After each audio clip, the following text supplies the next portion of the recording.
السلام علیکم ورحمۃ اللہ وبرکاتہ۔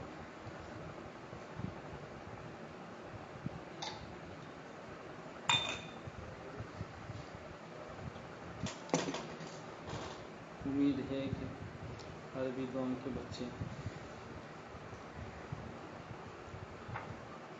سلام کے جواب کا بھی اہتمام کرتے ہوں گے۔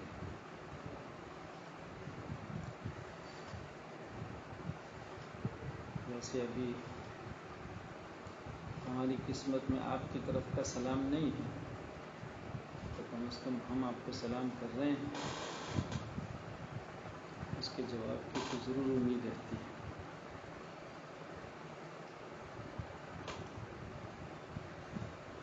بسم اللہ الرحمن الرحیم۔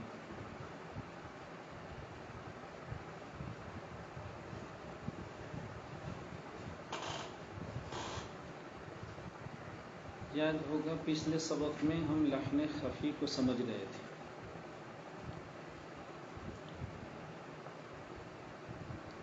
ہمارے مصنف رحمۃ اللہ علیہ نے لحن جلی کو سمجھانے کا انداز الگ رکھا اور لحن خفی کو سمجھانے کا انداز بھی الگ۔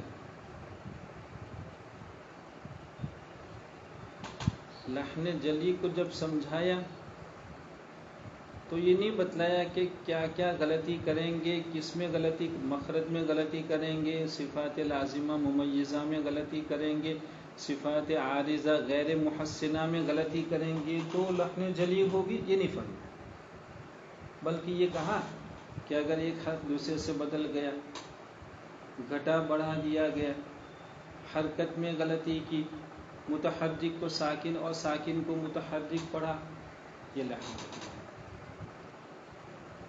لحن خفی میں یہ نہیں کہا کہ بھی گنہ نہیں کیا، مد نہیں کیا، اخفا نہیں کیا تو لحن خفی ہوگی۔ تو جب لحن جلی کو بیان کیا تو اس کی صورتوں سے بیان فرمایا کہ لحن جلی کے واقع ہونے کی چار ہی شکلیں ہیں، چار صورتیں ہیں۔ لحن خفی کو جب بیان کر رہے ہیں تو اس کے واقع ہونے کی صورتیں بیان نہیں کر رہے بلکہ اس کے سبب کو بیان کر رہے ہیں کہ لحن خفی کے واقع ہونے کے دو سبب ہیں۔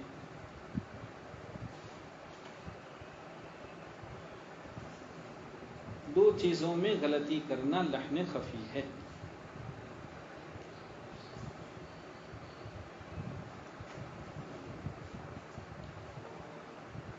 شاید بچوں کی سمجھ میں آ رہا ہوگا۔ عربی دوم کے بچے کا سمجھیں۔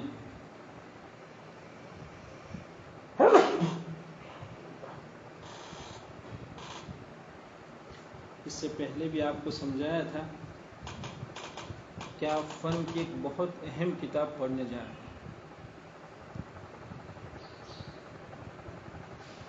اس کے بغیر آپ فن نہیں سمجھ پائیں گے، خلاصہ نہیں پڑھ پائیں گے آپ۔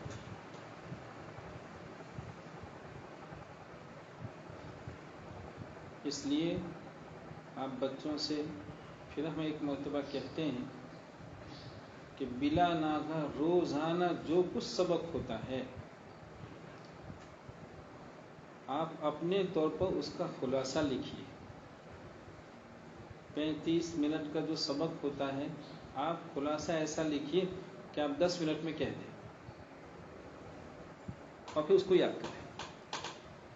جب تک آپ روزانہ کے سبق کو یاد کرنے کا التزام نہیں کریں گے فوائد مکیہ گرفت میں نہیں آ سکتے،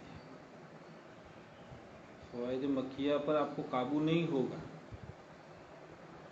چونکہ شاید اتنی تفصیل سے مسائل کو آپ پہلے ہی سال پڑھ رہے ہیں۔ اب تک اساتذہ کو ہم نے پابند کیا تھا کہ وہ بلا کسی تفصیل کے صرف اصول اور قواعد کو خوب اچھے سے مستحضر کرانے کا التزام رکھیں. لہذا پھر آپ بچوں سے کہیں گے کہ روزانہ سبق میں اگر آپ اطمینان چاہتے ہیں، اپنے شوق کو باقی رکھنا چاہتے ہیں، تو گزشتہ کل کے سبق کو پورے طور پر یاد کرنے کی اور اس کو مستحضر رکھنے کی کوشش کریں. بہرحال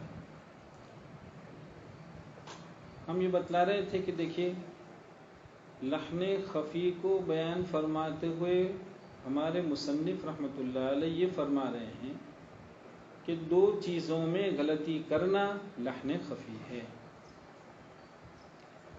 اس کے بالمقابل لحن جلی میں یہ نہیں کہا کہ مخارج میں غلطی کرنا لحن جلی، صفات لازمہ ممیزہ میں غلطی کرنا لحن جلی، صفات عارضہ غیر محسنہ میں غلطی کرنا لحن جلی.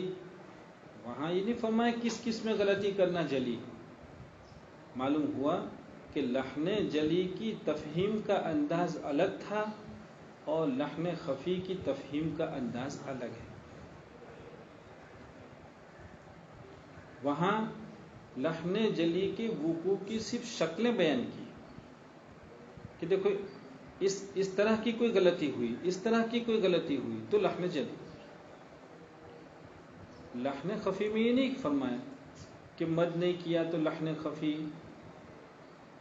غنہ نہیں ہوا تو لحن خفی، پر نہیں پڑھا باریک پڑھا تو لحن خفی، نہ، اس کے اسباب وقوع بیان کیے. ایک بات تو یہ سمجھانی تھی کہ دونوں کی تفہیم کا انداز مصنف کے یہاں الگ الگ ہے. ایک بات تو یہ سمجھیں.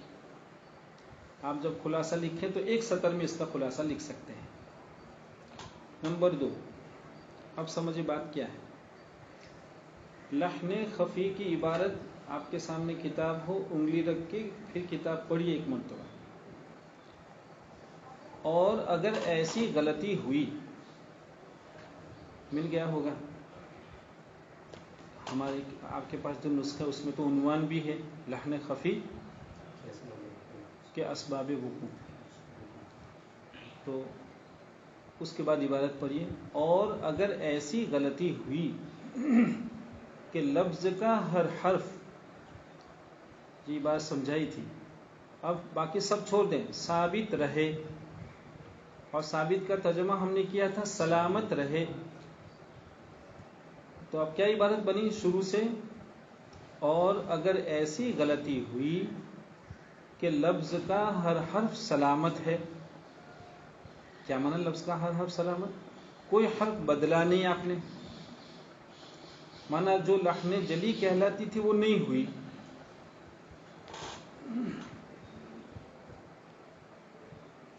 تو لفظ کا کوئی حرف نہیں بدلا، ہر حرف پورے طور پر محفوظ اور سلامت ہے. تو پھر غلطی کیا ہوئی؟ کہا غلطی کا بیان ابھی نہیں آیا، ابھی غلطی بعد میں بیان کر رہے ہیں. ایک اور کیا سلامت رہا؟ لفظ کی حرکت سلامت، لفظ کا سکون سلامت، تینوں چیزیں سلامت ہو گئی. کیا کیا؟ حرف بھی سلامت، حرکت بھی سلامت، اور سکون بھی سلامت. ان تینوں میں کی تو کوئی غلطی ہوئی نہیں. تو غلطی کیا ہوئی؟ اب غلطی کو بیان کر رہے ہیں. اور غلطی کو بیان کرتے ہوئے 2 چیزیں بیان کریں گے. دیکھیں آپ دھیان سے، عبارت بہت دھیان سے آپ کو سمجھنی ہوگی. کیا 2 چیزیں؟ نمبر 1، صرف بعض صفات جو تحسین حرف سے تعلق رکھتی ہیں بس، اور غیر ممیزہ کو چھوڑ دے تھوڑی دیر کے لیے. یہ اگر ادا نہ ہو تو کیا نہیں ادا کیا؟ ان صفات کو نہیں ادا کیا جو حرف میں تحسین لاتی ہیں، تحسین کے لیے ہوا کرتی ہیں.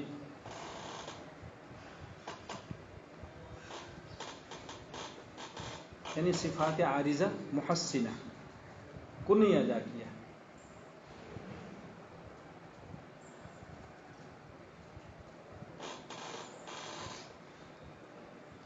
مثلا اولئک پڑھا، سارے حروف برابر، حرکت برابر، سکون برابر، لیکن ایک صفت تھی مد کی جو اس میں خوبصورتی پیدا کر رہا تھا، مد، وہ مد ہی نہیں کیا۔ اس کو کہا کہ بعض صفات جو تحسین حرف سے تعلق رکھتی ہیں یہ اگر ادا نہ ہو، اور پچھلے سبق میں بتلایا تھا کہ صفات عارضہ کی دو قسم،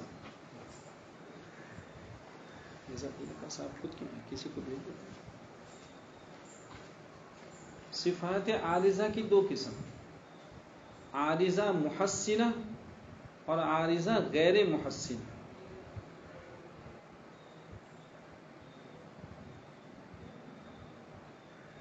یاد ہوگا عارضہ محسنہ بھی بتلائی تھی، تفخیم، ترقیق، اظہار، ادغام، اخفاء، اقلاب، غنہ، مد۔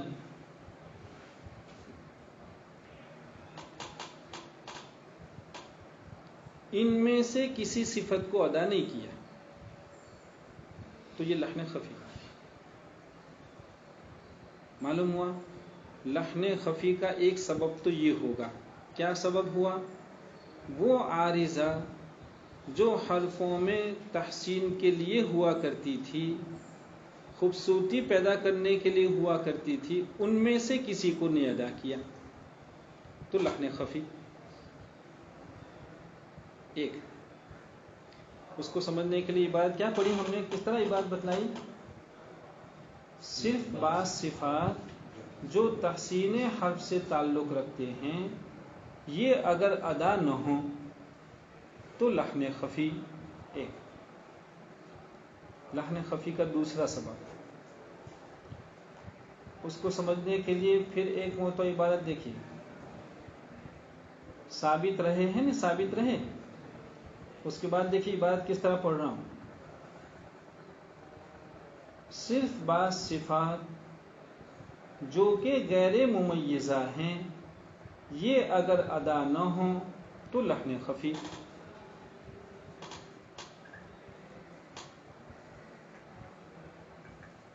کیا عبارت پڑھی؟ صرف بعض صفات جو غیر ممیزہ ہیں یہ ادا نہ ہوں تو لحن خفی۔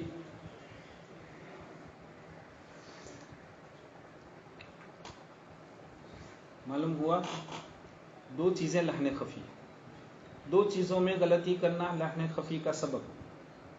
ان میں سے پہلے تو ہم نے سمجھ لیا، ایسی صفات عارضہ جو کہ محسنہ ہیں ان کو نہیں ادا کرنا یہ لحن خفی، اور وہ ہم نے سمجھ لیا، تفخیم، ترقیق، اظہار وغیرہ۔ اب کیا کہہ رہے ہیں کہ اسی طرح دوسرا ایک سبب یہ ہے کہ بعض وہ صفات جو کہ غیر ممیزہ ہیں ان کو ادا نہیں کیا تو وہ بھی لحن خفی۔ تو لحن خفی کے کتنے سبب ہو گئے؟ دو ہو گئے، شاباش۔ کون دو؟ صفات عارضہ محسنہ میں غلطی کرنا، بعض صفات جو تحسین حرف سے تعلق رکھتی ہیں، اس کا ہم نے آسان ترجمہ کر دیا، کیا؟ صفات عارضہ محسنہ۔ یہ ترجمہ کس کا کیا؟ بعض صفات جو تحسین حرف سے تعلق رکھتی ہیں۔ اتنی لمبی عبارت کو ہم نے مختصر کیا بنا دیا؟ صفات عارضہ محسنہ۔ صفات عارضہ محسنہ میں غلطی کرنا ایک۔ نمبر دو، وہ صفات جو کہ غیر ممیزہ ہیں ان کو نہ ادا کرنا تو یہ بھی لحن خفی۔ تو دو چیزیں لحن خفی کا سبب ہیں۔ اتنا سمجھ میں آیا ہو تو آگے چلیں۔ اب دیکھیں، پہلا تو ہم نے سمجھا عارضہ محسنہ، یہ تو ہمیں سمجھ میں آ گیا۔ کون کون وہ صفات؟ تو ہم نے بتلایا کون؟ تفخیم، ترقیق، اظہار، ادغام، یہ تو کون ہیں؟ بعض صفات جو تحسین حرف سے تعلق رکھتی ہیں، یا ہم نے اس کو کہا عارضہ محسنہ، تو یہ تو سمجھ میں آ گیا کہ ان میں غلطی کرنا لحن خفی، ایک تو یہ ہو گیا۔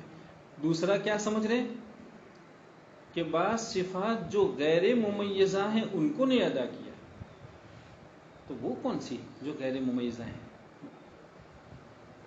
عارضہ محسنہ تو ہم نے سمجھ لیا وہ کون کون سی، لیکن جو غیر ممیزہ ہیں وہ کون کون سی؟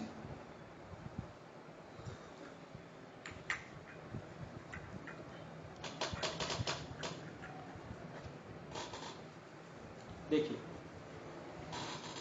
بہت دن ہو گئے ہیں تو شاید صفات اس طرح یاد نہ ہوں آپ کو،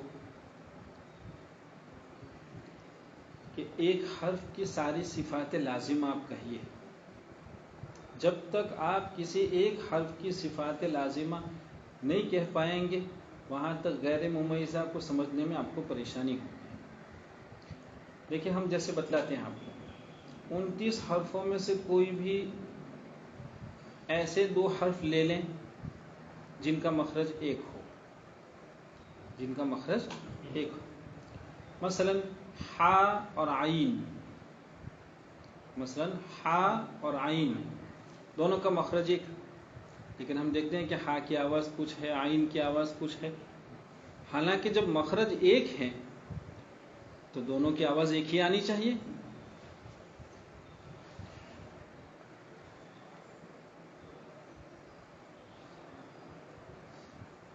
لیکن اس کے باوجود ہم دیکھتے ہیں آواز دونوں کی بالکل الگ الگ ہے۔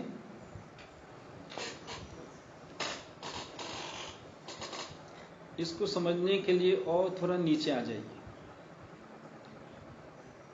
کسی بھی حرف کی آواز جو آپ کے کان تک آتی ہے اور آپ کہتے ہیں کہ ہاں یہ فلاں حرف ہے، مثلا ابھی ہم پڑھیں ہا تو آپ نے سمجھ لیا کہ یہ ہا ہے، آپ کے کان تک آواز آئی۔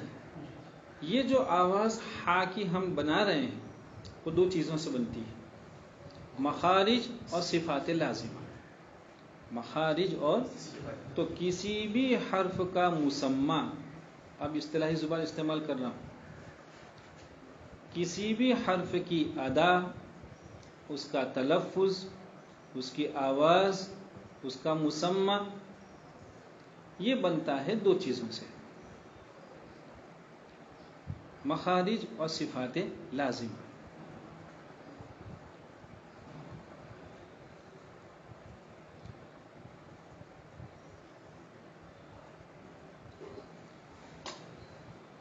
اب سمجھیے، ہا اور عین تو مخرج تو دونوں کا ایک، مخرج کے ایک ہونے کی وجہ سے عقل یہ کہتی تھی کہ آواز دونوں کی ایک آنی چاہیے، اس لیے کہ مخرج بھی دونوں کا ایک، لیکن ہم دیکھ رہے ہیں آواز ایک نہیں ہے، کسی کی آواز کچھ ہے۔ ایک بچے کے سامنے بھی آپ جب کہیں گے ہا اور عین تو بچہ بھی کہے گا یہ دونوں الگ الگ ہیں، تو جب مخرج ایک ہے تو آواز کیسے الگ ہوئی پھر؟ تو کہا ہاں حرف بنانے والی کوئی اور چیز بھی تو ہے مخرج کے ماں سوا، وہ کون ہے؟ صفات، اور کون سی صفات؟ صفات لازمہ، صفات، کوئی بھی حرف بنتا ہے 2 چیزوں سے، نمبر 1 مخارج، نمبر 2 صفات لازمہ، تو مخرج تو دونوں کا ایک ہے، اس لیے آواز دونوں کی ہونی چاہیے تھی ایک، لیکن ہم نے دیکھا دونوں کی آواز الگ الگ، تو کہا کوئی اور چیز ہے جس نے ان دونوں کے درمیان میں فرق کیا، کہا وہ کون؟ صفات، کون سی صفات؟ صفات لازمہ۔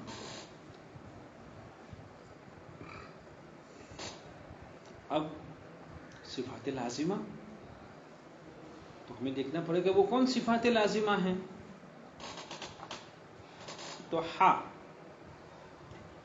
میں پائی جانے والی صفات لازمہ، تو ایک تو ہے ہمس، نمبر 2 رخاوت، نمبر 3 استفال، نمبر 4 انفتاح، ختم، بس۔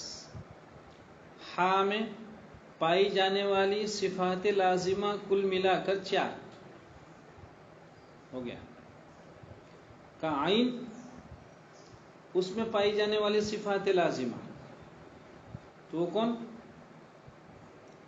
نمبر 1 جہر، نمبر 1 جہر، نمبر 2 توسط، نمبر 2 لن عمر توسط، نمبر 3 استفال، نمبر 4 انفتاح۔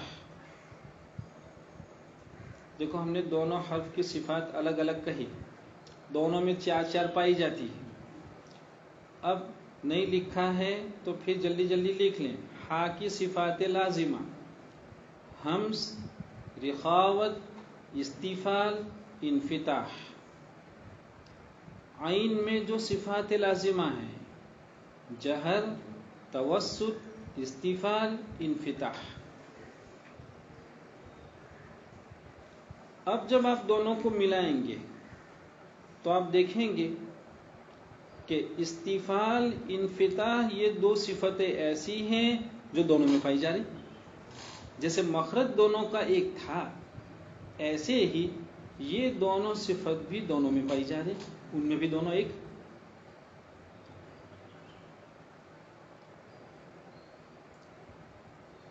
پھر سمجھا رہا ہوں، ہا اور عین دونوں کا مخرج ایک، اس کی وجہ سے عقل یہ کہہ رہی تھی کہ جب حرف بنتا ہے مخرج اور صفات لازمہ سے اور مخرج دونوں کا ایک ہے تو آواز بھی دونوں کی ہونی چاہیے ایک، مگر ایک نہیں ہے۔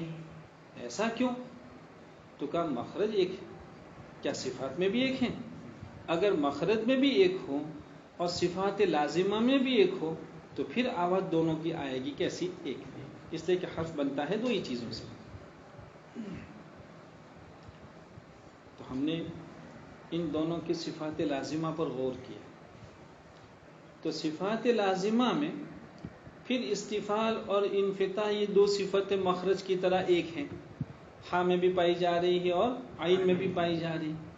معلوم ہوا یہ دونوں صفات بھی ایسی ہیں جو دونوں کی آواز میں فرق نہیں کر رہی ہے۔ جیسے کون نہیں کر رہا تھا؟ مخرج نہیں کر رہا تھا۔ تو اب کیا رہ گیا؟ پہلی 2 صفت، ہا میں ہمز تھی، عین میں جہر ہے، ہا میں رخاوت تھی، عین میں توسط ہے۔ بس کہیے کہ ہا کو عین سے ممتاز کیا ہمز اور رخاوت نے۔ کیا معنی ممتاز کیا؟ ہا کی آواز کو عین کی آواز سے الگ کیا۔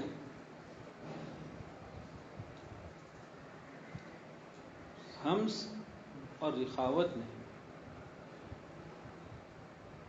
عین کی آواز جو آپ کو ہا سے الگ لگ رہی ہے، تو یہ کس نے الگ کیا؟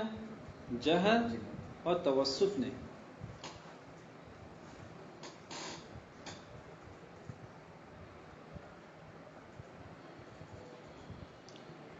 پھر ایک موضوع سمجھایا، کسی بھی حرف کی آواز بنتی ہے 2 چیزوں سے، ایک مخارج اور ایک صفات لازمہ۔ اب اگر 2 حرف ایسے ہیں کہ مخرج دونوں کا ایک ہے تو اس کا مقتضا یہ ہے، عقل یہ کہتی ہے کہ جب مخرج ایک ہے اور مخرج ہی سے حرف بنتا ہے تو آواز بھی دونوں کی آنی چاہیے ایک۔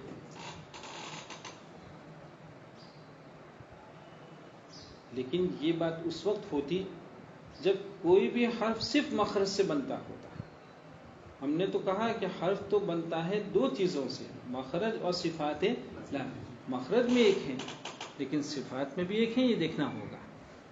تو ہم نے مثال میں ہا اور عین کو لیا، دونوں کا مخرج ایک ہے، مخرج کے اتحاد کا مقتضا، مخرج کے ایک ہونے کا تقاضا یہ تھا کہ دونوں کی آواز ایک آتی، لیکن ایک کیوں نہیں آئی؟ کہاں مخرج تو ایک تھا مگر صفات الگ الگ تھی۔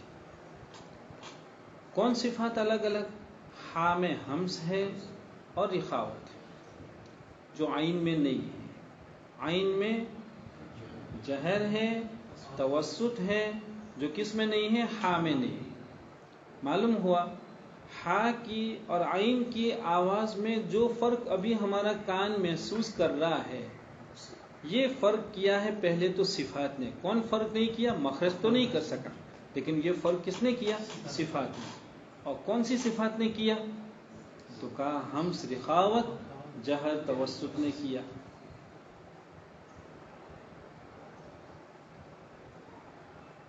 جو صفات دو حرفوں کی آواز میں فرق کرتی ہوں، ایک میں پائی جاتی ہوں دوسرے میں نہ پائی جاتی ہوں، ایسی صفات کو اصطلاح میں ممیزہ کہتے ہیں.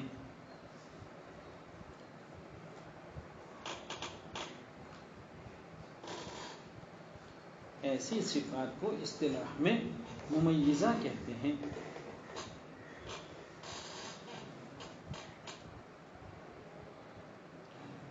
اور جو صفات ایسی ہوں جو دونوں میں مشترکہ طور پر پائی جاتی ہیں،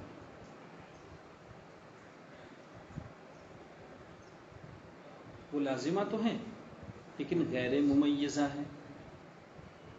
جیسے کون غیر ممیز تھا؟ مخرج. مخرج دونوں میں ایک تھے، دونوں کا مخرج ایک تھا تو مخرج تمیز نہیں کر سکا تھا، دونوں میں فرق نہیں کر سکا تھا. اسی طرح ہا اور عین میں پائی جانے والی جو چار صفات تھی، ان میں کی دو ممیزہ ہیں اور دو غیر ممیزہ ہیں.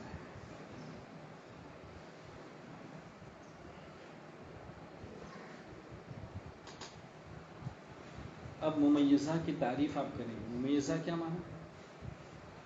ایسی صفات جو دو حرفوں کی آواز میں تمیز کرے، دو حرفوں کے تلفظ میں فرق کرے.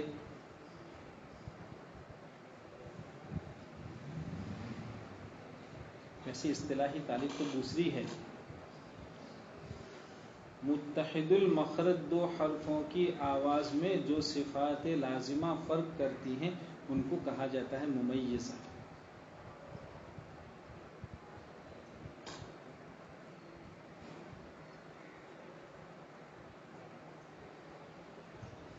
اور آگے سمجھیے، اور سمجھنے کے لیے پھر دہرائیے کہ کسی بھی حرف کی آواز ہمارے کان تک جو تیار ہو کر پہنچتی ہے وہ دو چیزوں سے بنی ہوتی ہے. نمبر ایک مخارج اور نمبر دو صفات لازمہ. اگر مخرج دونوں کا ایک ہے تو اس کا مقتضی یہ تھا کہ آواز بھی دونوں کی ایک آنی چاہیے، مگر ہم دیکھتے ہیں کہ دونوں کی آواز الگ الگ ہے تو لا محالہ یہ فرق کس کی وجہ سے ہو رہا ہے؟ صفات لازمہ کی وجہ سے. تو صفات لازمہ وہ دو طرح کی ہیں، ممیزہ بھی ہوتی ہیں اور غیر ممیزہ بھی ہوتی ہیں. ہم ایک مثال اور لے لیں. مثال کے طور پر الف با تا. ٹھیک ہے، تا اور طا، ان دونوں کے درمیان آپ دیکھیں گے بچے کے سامنے جب آپ پڑھیں گے تا قا تو وہ سمجھ جائے گا کہ ایک تو توئی ہے، بچے اس کو توئی بولتے ہیں، توئی. تو ایک ہے قا اور ایک ہے تا، دونوں کے درمیان بالکل فرق. اتنا بڑا فرق دونوں میں کہاں سے آ گیا؟ تو کہا دیکھو مخرج بنتا ہے دو چیزوں سے. دیکھیے ذرا، مخرج نے فرق کیا ہے یا صفات نے کیا؟ تو کہا مخرج تو دونوں کا ایک ہی ہے. معلوم ہوا مخرج فرق نہیں کر سکا ہے. تو لا محالہ اب یہ فرق ہوگا کس کی وجہ سے؟ صفات کی وجہ سے. تو پھر ہمیں ایسے موقع میں دونوں کی صفات لازمہ الگ کرنی پڑے گی کہ تا میں کون کون سی صفات لازمہ، قا میں کون کون سی صفات لازمہ. پھر دونوں کو ملا کون سی صفات لازمہ ایسی ہیں جو ایک میں ہے دوسرے میں نہیں ہے. جو ایک میں ہو دوسرے میں نہ ہو اس کو کہا جائے گا صفات لازمہ ممیزہ. تو دیکھیں ہم کہیں تا میں ہمس ہے اور قا میں جہر ہے، دونوں میں شدت. اجدو قطم بکت، دونوں میں شدت. آگے چلیے، تا میں استفال ہے، قا میں استعلا ہے، تا میں انفتاح ہے، قا میں اطباق ہے. آگے چلیے، دونوں میں اسمات، دونوں میں اسمات. اور آگے چلیے، صفات لازمہ غیر متضادہ، تو قا میں قلقلہ ہے جو تا میں نہیں ہے. اب آپ دیکھیے، ہم تو کیا سمجھ رہے تھے، ہم کیا سمجھنے کی کوشش کر رہے تھے کہ دونوں کی آواز میں یہ فرق کیوں ہوا. تو کہا یا تو مخرج کی وجہ سے یا صفت کی وجہ سے. تو کہا مخرج تو دونوں کا ایک، لہذا مخرج کی وجہ سے تو فرق ہوا نہیں. تو پھر کس کی وجہ سے ہوا؟ کہا صفت. کہا وہ کون کون سی صفات؟ تو سب سے پہلے ہم نے دیکھا تا میں حمز ہے اور قا میں جہر ہے، تو پہلا فرق تو اس کی وجہ سے ہوا. آگے دیکھا تو دونوں میں شدت، معلوم ہوا کہ شدت میں تو دونوں ایک ہے، یہاں تک شدت کی وجہ سے فرق نہیں ہو رہا. اور آگے چلیں تو استفال ہے تا میں، استعلا ہے قا، معلوم ہوا اس کی وجہ سے بھی فرق ہو رہا ہے. ایک میں استعلا ہے، ایک میں استفال ہے، ایک میں اطباق ہے، ایک میں انفتاح ہے. تو جو صفات لازمہ ایک میں ہوں دوسرے میں نہ ہوں، سمجھو کہ آپ کا کان دونوں کی آواز میں جو فرق محسوس کیا وہ انہی صفات کی وجہ سے ہے جو ایک میں ہے اور دوسرے میں نہیں ہے. اور ایسی صفات جو ایک میں ہو اور دوسرے میں نہ ہو ان کو کہا جاتا ہے صفات لازمہ ممیزہ.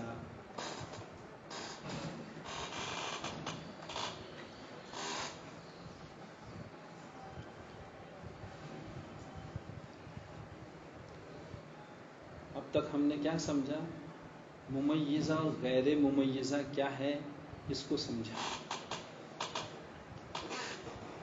دیکھو، تا اور قا، ان دونوں میں جہاں آپ نے یہ سمجھا کہ تا میں حمز ہے، قا میں جہر ہے، لہذا یہ دونوں صفت ایک دوسرے کے لیے ممیزہ ہے، وہاں یہ بھی سمجھا کہ ان میں کچھ صفات وہ بھی ہیں جو تمیز نہیں کر پا رہی، دونوں میں پائی جا رہی.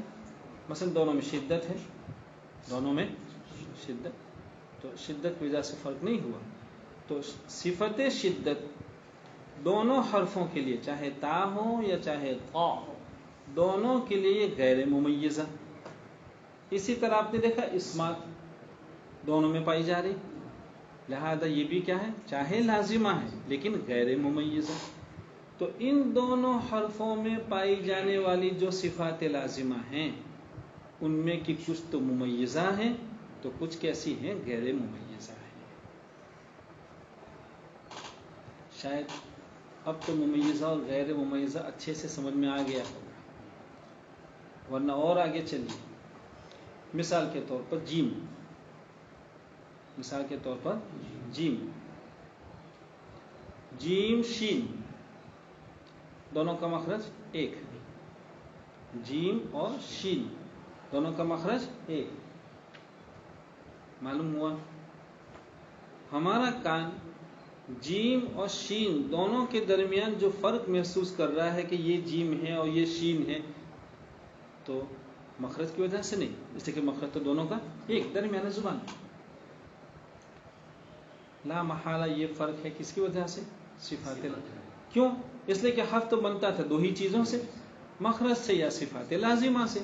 جب مخرج دونوں کا ایک تو فرق اس سے نہیں ہوا، اب فرق ہوا صرف کس کی وجہ سے؟ صفات لازمہ. تو دونوں کی صفات لازمہ دیکھنی شروع کی ہم نے کہ بھئی آواز میں فرق کیوں ہے. تو کہا جیم میں جہر ہے، شین میں حمز ہے. جیم میں جہر ہے، شین میں حمز. جیم میں شدت ہے، شین میں رخاوت ہے.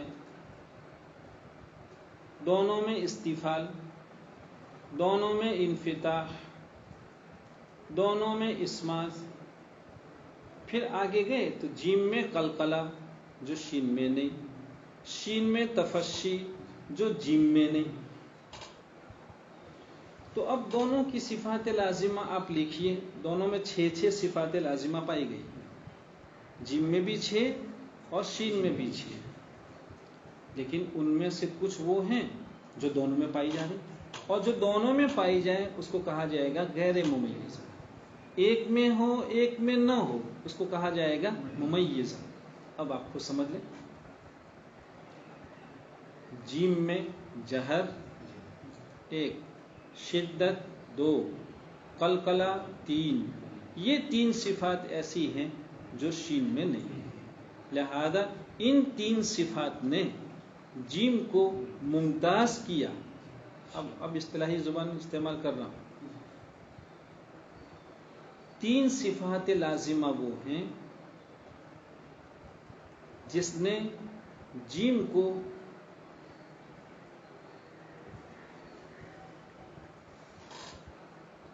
اور تھوڑا اصطلاحی زبان اپنے مجانس منشین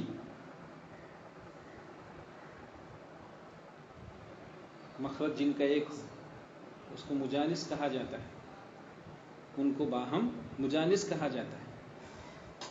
تو جیم کو اپنے مجانس سے ممتاز کیا 3 صفات لازمہ نے، اور وہ 3 صفات لازمہ کون؟ جہر، شدت اور قلقلہ۔ شین کی آواز جو الگ آپ کو محسوس ہو رہی ہے وہ ہمس، رخاوت اور تفشی، ہمس، رخاوت اور تفشی۔ اب سمجھیے پھر خلاصے کے طور پر کہ کوئی بھی حرف کی آواز بنے گی 2 چیزوں سے، مخارج اور صفات لازمہ۔ اگر دونوں کا مخرج الگ ہے تو پھر آواز مخرج ہی سے الگ ہو گئی، وہیں سے دونوں میں علیحدگی شروع ہو گئی۔ مثال کے طور پر با تا، با سا، با جیم، با ہا، تو ان کی آواز میں جو فرق ہو رہا ہے وہ بنیادی طور پر کس کا ہے؟ مخرج ہی دونوں کا ہے۔ لیکن مخرج اگر ایک ہو تو سمجھو کہ یہ فرق کرے گا کون؟ صفات لازمہ۔ صفات لازمہ ہم نے دیکھا 2 طرح کی نظر آئی، ممیزہ بھی ہیں، غیر ممیزہ۔ چنانچہ ہم نے ہا عین میں دیکھا کہ بعض صفات ایسی ہیں جو دونوں میں پائی جا رہی، جو دونوں میں پائی جائے وہ غیر ممیزہ، جو ایک میں ہو ایک میں نہ ہو وہ ہوتی ہے ممیزہ۔ تو صفات لازمہ ہمیشہ 2 طرح کی ہوتی ہیں، ممیزہ بھی ہوتی ہے اور غیر ممیزہ بھی ہوتی ہے۔ بس آج تو یہیں تک، ابھی عبارت تو سمجھی نہیں ہم نے، مصنف رحمۃ اللہ علیہ کیا فرمانا چاہ رہے ہیں۔ ہم نے سمجھا تھا کہ لحن خفی کے مصنف 2 سبب بیان فرما رہے ہیں کہ 2 میں سے ایک میں غلطی ہوئی تو لحن خفی، صفات عارضہ محسنہ میں غلطی کرنا یہ بھی سبب بنے گا لحن خفی کا، صفات غیر ممیزہ میں غلطی کرنا یہ بھی سبب ہے کس کا؟ لحن خفی کا۔ لیکن چونکہ وہ غیر ممیزہ کیا ہیں، مصنف کا منشا کیا ہے، آپ کیا کہنا چاہ رہے ہیں، شراح نے کیا مراد لی ہے، اس کو سمجھنا تھا، تو آج ہم نے اس کا ایک بیک گراؤنڈ بنایا، ہم نے اس کے لیے ایک تمہید تیار کی، آپ کو سمجھایا کہ ممیزہ کیا ہوتا ہے، غیر ممیزہ کیا ہے۔ ممیزہ کو ممیزہ کیوں کہا جاتا ہے کہ اسی نے دونوں کی آواز میں فرق کیا، یہ اگر نہ ہوتی تو دونوں کی آواز میں فرق ہی نہیں ہوتا، جیسا کہ مخرج ایک ہوتا ہے اور فرق نہیں ہوا، بعض صفات لازمہ ایک ہوتی ہے اور فرق نہیں ہوا۔ معلوم ہوا کہ صفات لازمہ 2 طرح کی ہوتی ہے، لازمہ ممیزہ اور لازمہ